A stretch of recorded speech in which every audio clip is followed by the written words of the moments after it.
So welcome to week 5 as it is.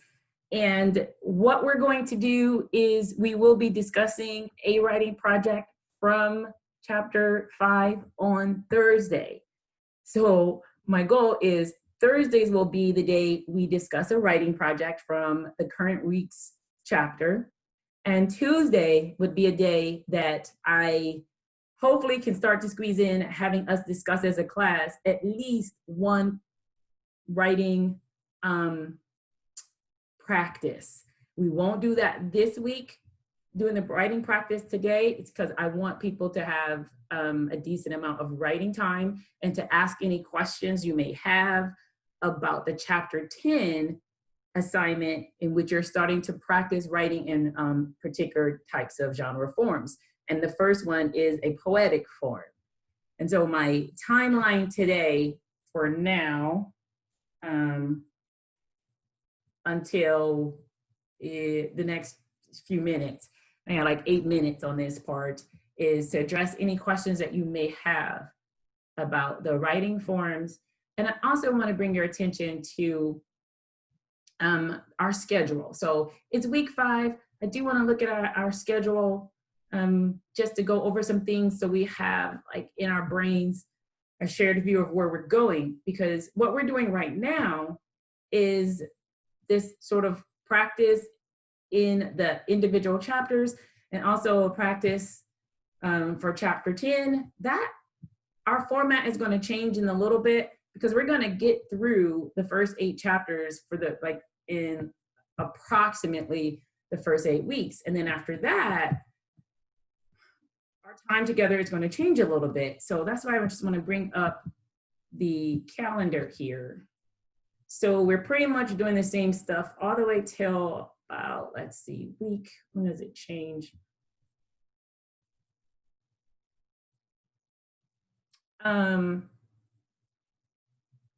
our first workshop? Okay, till about week 9. So in week 9, you're going to get started and you're going to have 2 writing workshops. So these are the workshops in which you're expected to bring pieces that may make it to your portfolio. And at the end of the semester in that portfolio, you have to have 1 polished poem and 1 polished short piece, fictional piece. And for that, we have 3 kind of workshops. You're going to have a large group workshop, which is going to be horrible and chaotic because it's going to be the entire class listening to you present a piece and the entire class giving you feedback on that piece. So that's going to be very orchestrated and structured, and it may be a little bit overwhelming. However, it would be the same process we would use in face-to-face.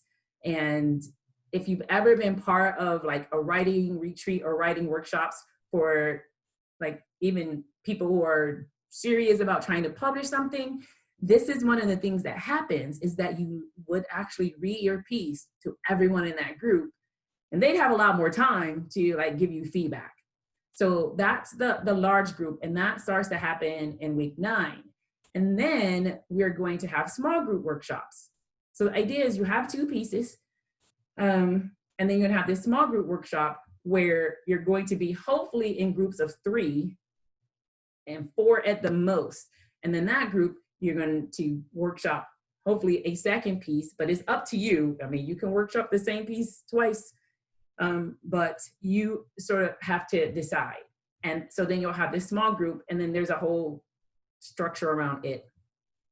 So that's week 10. So you kind of, we move from all these practices and then looking at specific genre forms in chapter 10, which is actually another practice for you.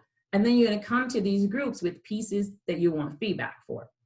You have the small group, and you have the large group, and you have the small group.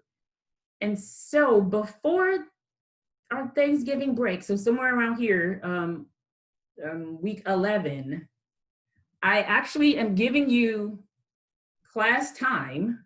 So I still have to work this part out. So welcome to COVID virtual learning, where we don't have any structured class, but I will ask people to come log in, be present in class, and you will have this time to work on your pieces but you will also have individual conferences with me. So after the small group workshops, I'm going to have one-on-ones with people. We're going to use class time for that. So basically in our hour and a half, I hope I can fit all this in and I won't have to have people overflow outside of class time. So you'll have a one-on-one with the instructor, and then that's kind of how we spend a couple of weeks before we come back together for the end of the semester. So that's sort of what this looks like as we go from a lot of discussion and writing to a little more focus. So given that, if you have any questions, bring them up at any point in class. You can raise your hand right now. You can ask about this structure at any point in time. So I just wanted to give that piece to you for how the class shape looks. If you have comments, just raise your hand. We'll call on you. You can post them in the area here. But what I want to do now is make sure I do give you, I'm in the wrong space. I want to be in week 5. So today's discussion is pretty much going to be about what you do during your writing time today. I'm going to put you in random groups, and the idea is from about 1:20 to 1:50. So you have a half hour of writing time.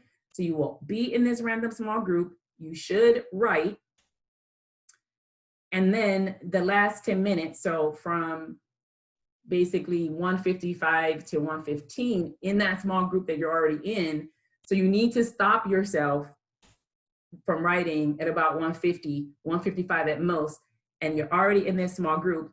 And this is where you're just going to sort of share how you use your time. And so that is usually the structure that I want the small group writing time to be, is you get in a habit of giving yourself some sort of schedule, and then you're going to share with each other just how you spent that time. And then we're going to report out. And today is sort of my makeup day for making sure that you get your half hour and then some discussion time. My main request during this time is that you work on something that's course related. So if you are working on an 8-part series, the part of that 8-part series that you're working on, make sure it's something that is related to this course that you may be able to turn in or submit. So I just don't want you to use this time that is structured for class to work on your classical novel that no one in this class will ever see. So to that end, are there any questions? I'm going to pause this video and put you into these random groups for about an hour or so. All right, I see one hand. So I'm going to resume recording this part. I did break into the small rooms at the beginning, and then again, I tried to hit everyone at the end because I just want us to manage this writing time. So it won't always be, as you've seen, the exact same time every class period, but it is my goal to make sure you get a half hour of writing time. Again, to try to help people build a routine. So if we can do it 2 days a week in class, depending on where your life is in creative writing, you can do it outside of class too, and you need to. I mean, this is the kind of time management that we just need everywhere, because I know this is not the only class you have. Even though some of those practices in those chapters seems like I think this is the only class you have. I know it's not. But it's try to help all of us manage time. And I'm horrible at it. But this class, and the fact that I have to work everything else around what I want you to think about and try to get discussions in to give you that writing time, I still think is valuable out of 3 hours of class, face-to-face sort of class a week, that I could squeeze in either 50 minutes or an hour for you. And that is a very, very challenging. So when you are in those small groups, when I came in at the end, I wanted people to know that I give you this 25 or 30 minutes, and I always tack on either 10 or 15 minutes for discussion. The The reason I do that is because writing is very solitary, and we tend to do this kind of writing on our own unless we force ourselves to be in writing groups. And so I'm trying to model how writing groups actually work. And they work by periodically checking in with other writers. So when you're in that small group, that first 30 minutes should be dedicated to you writing. And then somehow you have to remember, I need to stop so I can at least check in with the people in my group. So you all have to self-regulate that. I try to time it so at least I come in that last 10 or 15 minutes just to poke my face in there and see if people are talking. Now, when you go to report out, if your report out takes you 35 seconds and you all decide, hey, let's spend the rest of this time writing, you should, because that's what would happen in an actual real sort of like writers community. They check in with each other and like, we don't have anything else to say. Let's go back to spending our time writing. And as you just came back, I'm not going to ask people to report out. I only ask us to do that when we are talking about a shared activity like a practice out of a chapter or a writing project. That's when I ask you to pick somebody to report out when we have that kind of discussion. So hopefully on Thursday, when you get your writing time, you can self-manage that. And I'm here to take suggestions. I like the fact that every time you're in a writing group, it's random. And then if you think about it as you go to decide what writing project, like this week, what writing project you're going to talk about for chapter 5, that you're kind of selecting your group. It's still random, but you'll be in a group with other people, hopefully, if I get more than one person for each of these projects. So that's the idea. Are there any questions about this? What we've just done? I do want to say a couple of things I heard in the 30 seconds I could be in each of the groups. There's a topic that came up that is really interesting, and that is, and the people in that group, if I get this wrong, don't worry, we'll come back to it, or you can just point something out here, is that the type of writing you're asked to do is very personal and based on your real life. And if as a creative writer, your goal is to get beyond your personal and having everything tied to your real life, some of the things in this course could be very irritating to you, because it seems like if we're writing fiction, why is there so much tied to our everyday life? And when I heard that group talk about that, I thought it's a worthy point for us to think about as creative writers. And my default response was, when I wasn't 51, when I was like in my teens and my 20s, I actually felt the same way that I heard the people in this group. Like, I don't really want to write about the stuff that's going on in my life or this stuff close to me. I want to be distanced from that. And now that I'm old, I get it. Like, why even my fiction is somehow tied to some aspect of who I am as a person, or even what I can imagine in different, scenes or settings, or in characters or feelings and emotions. So I think if you think that's something that we should, make sure we weave into, try to have a discussion about it. Can you just do a little vote and just say yes? And if you don't know what I'm saying, we can try to clarify that right now. And I think I give you the power in this part of class to unmute yourself. What are we talking about? Sorry, I missed the... That's okay. Can someone help me? We're talking about a discussion of just the, like, creative writing and how this text, some of the practices in this text are very personal. And if someone can help me out, I'm just saying, should it be something that we should, you want to talk about a little bit more throughout the semester?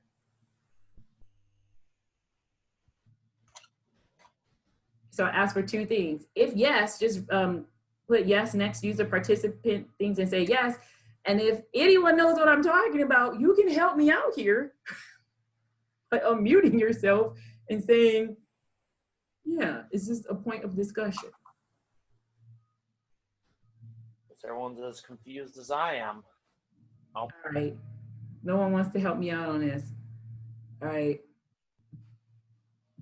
Oh, I have some yeses. So I got 8 people. 8 people got some sense of what I'm talking about. And I'm actually Yeses. I don't see any yeses. just paraphrasing what I heard some of your classmates already discussing. And I thought it was a worthwhile conversation to explore. You know, maybe I can try to do a mini lesson or something like that. I can take a stab at I think what you're saying. I know that we started talking about allegory versus applicability in our conversation. I don't know if you were there for that. I'm not I sure. wasn't. Okay. So like allegory is something with a character or places used to deliver a broader message. You can think of like the Lion, the Witch, and the Wardrobe. Or Animal Farm from like George Orwell. Those are really good examples of allegory in writing. And then like applicability is something that we apply to a situation from our like personal past. So there's like a quote from J.R.R. Tolkien about how he hates allegory in fiction and how he doesn't think that anything that he is writing is allegorical at all to anything from his personal life. It might be something that we can see from the outside saying like, hey, you know what, these swamps are very similar to where you served in World War I on the front line. So that's something that we as the reader are putting onto the piece that is not something that he is intending to be there, but it's something that we as the reader are applying. So he's saying none of my works are allegorical. I hate allegory, but we are saying as the readers, this is very similar to something that you have had in your life, and that's what you're writing about. I almost don't believe him when he says that. I think he might think that, but it's easy to, you know, be biased, you know. Yeah, and Like think as that. as you think about that, there's so many sides to even one story. You know, there's what the author is thinking, and then you all, as in taking the intro class, is your individual reactions to all these different, you know, activities and practices. And so I'm just gonna sit it out there, especially for the one group who are talking about it, and I still think it's very valuable. That group, please just consider, even if you just want to send an email or use the link on Blackboard where we can continue a discussion. So anyone in that group, if you want to do that, that would be great, because I think I failed at paraphrasing what I heard. And you could help, and this is the link here to create your own discussions. So if I see you post something there, if you send me an email, say we're posting over here, I want to get better and try to do a better job of articulating that. So what you were talking about as a larger discussion. We have 4 minutes of class left. When we do come back to this section, feel free to go ahead and put in your exit comments. Please, as soon as you can, go to chapter 5 here on Blackboard. If you click on it, I just simplified it. There are 11 different writing projects. Click on the one you want. When you select it, it'll have the same content that I literally just copied and pasted from the book. You already know this drill. I just need it. I'm going to be putting groups together. I'm telling you verbally, like at around 12:30 on Thursday. So I can hopefully get around some of the bumps I had. But if you don't post by 12:30, if you can only post by the start of class, at least I'll have most of the people in the group and I can just move you where I need to move you. And you're still welcome to either just say, this is what I'm discussing, post the activity there, post part of it, or that's completely up to you. But when you're in these small groups. Hey, Siri. Spell shoulders. I'm sorry, Jamie, you are, I need to mute you, okay? So please get that posted. And then we still have this prompt area here. And then next class, we're actually gonna get started. Oh crap, I wasn't muted there, was I? I'm trying to mute you again. I'm gonna get started. We're gonna start class with the talking about practice 6. So that's what I have. with 3 minutes left, I'm actually finally feeling like I got a groove going here, and things will be, at least we know what we to expect out of class on Tuesdays and Thursdays. All right. Oh, yeah, I had someone else. I know people are still working on other chapters. I need you to stay present. So if it's chapter 6 this week, even if you still are on chapter 1, I need you to be at chapter 6 or chapter 5. So this is the time to be present and caught up with the current chapter. And it's okay because we're looking at specific kinds of building blocks. So 4 was images. This week is energy. I need you to be all energy, even if you're working on submitting, still working on other things. So this way you can become present now and stay on top of things as we move forward. And that's all I have. I thought I was muted. I'm sorry.